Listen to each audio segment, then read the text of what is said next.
Mas nagiging matalino ka, mas nananahimik ka. Ewan ko kung napapansin mo, habang tumatakbo ang panahon, marami tayong nalalaman sa buhay, marami tayong pinagdadaanan, marami tayong nararanasan.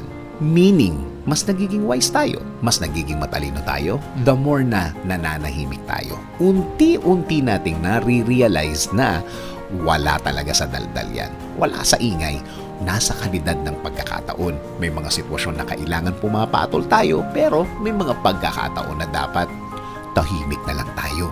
May mga tao kasing dapat pananahimik ang dapat isagot sa kanila.